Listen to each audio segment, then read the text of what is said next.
Crazy guy. What a crazy guy he must have been. So I guess we're kind of doing a little chronological thing.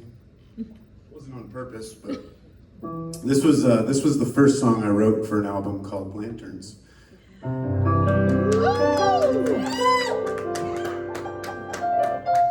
don't know why I'm doing that. Why do people do that? You know, like when they talk, it's like a thing. It's like, well, you know, I was writing my first song. It's kind of a lot of work to like give a soundtrack to your story. It's a vibe. It's a thing. I'm gonna go home and practice that. Yeah. I don't need these for the song. I'll fog up and shit.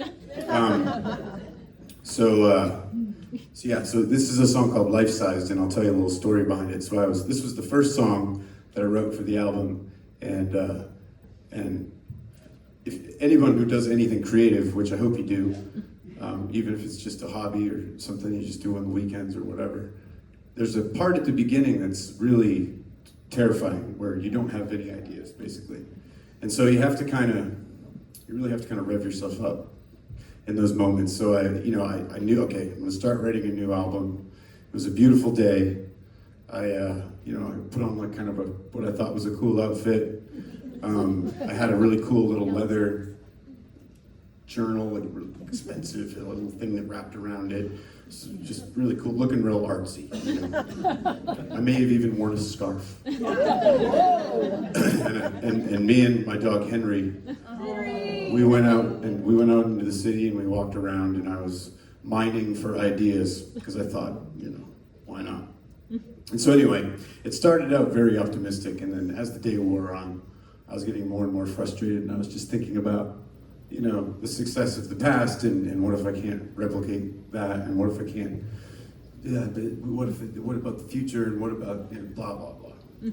Anyway, so we were out all day, the sun started to set, and I caught a glimpse of our shadows stretched out on the sidewalk, and I just looked like a real tall guy, but you know what that looks like. But he was just a little 17-pound Brussels Griffin dog, and he had really, really pointy ears. And so his shadow was hilarious. It looked like sort of Monster Yoda or something. And but the thing I noticed about his shadow was that he was doing the dog thing. Like he was like, he was having a great time. And I could see it in the shadow. And then I looked right at him, and he looked at me, and I realized, shit, man, I haven't been paying any attention to you for a little while. I'm sorry. And he was like, yeah, that's all right. And I was like, man, this whole day he's been having a great time because he's just in the moment. And I've been worried about everything except that. So it gave me the idea. I started jotting down ideas. Like it was just him and I out there, and I was like, well, we're just these two little things, living beings, whatever is going on here, without getting too cosmic, with this huge city, and it was just all that mattered suddenly. So anyway, long story long. We started recording the song a few months later. You and Henry? Sorry if I didn't clarify it. The dog wasn't in the studio. But we did need a female vocal, so he wouldn't have been good for that anyway. And we reached out to Amy Mann, and we thought, there's no way she's going to say yes, but she did.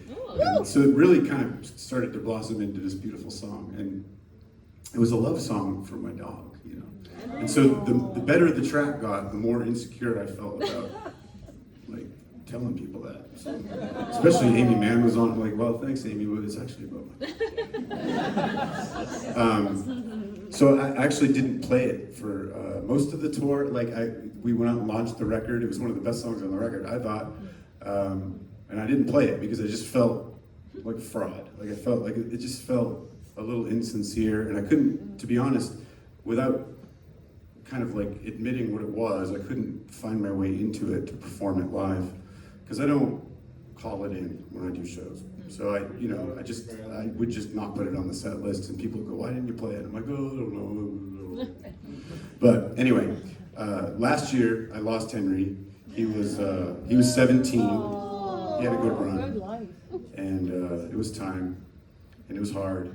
And I decided randomly at a show in Minneapolis. I wasn't on the set list, I don't think.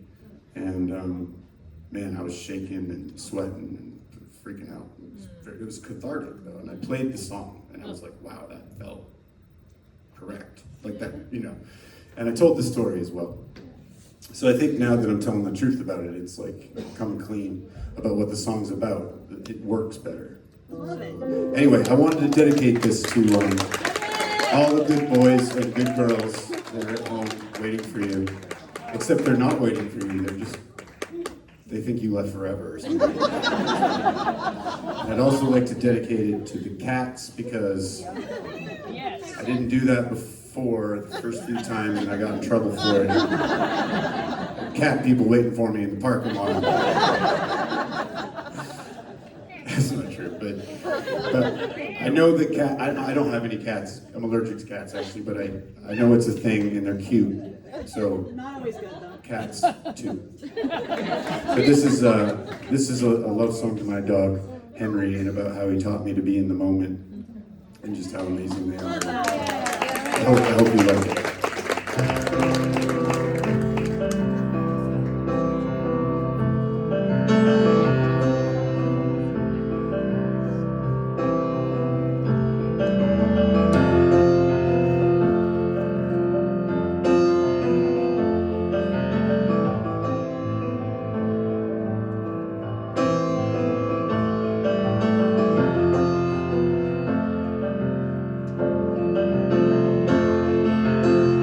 We are life-sized on the skyline, just too big to hide. Birds of paradise when I'm outside, walking in time with you by my side. I could die, I could die. Oh, I could die.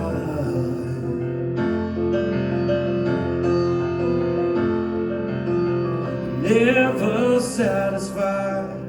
You're always living in the moment. Say you never mind. Spoken like a true incumbent. Call me what you like. While you meditate, mind will never change. Either way, either way. Oh, either way.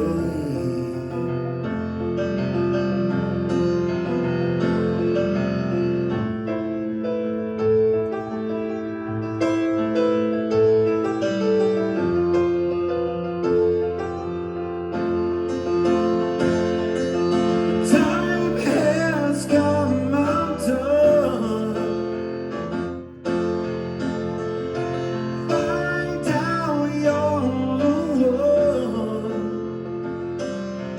Time has come undone.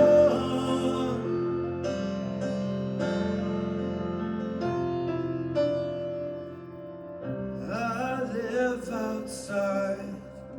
I'm on the streamline, row of landmines. Caught me offline. Be my luminol, only phone call when it's late and I'm stranded. All I want is to see you again.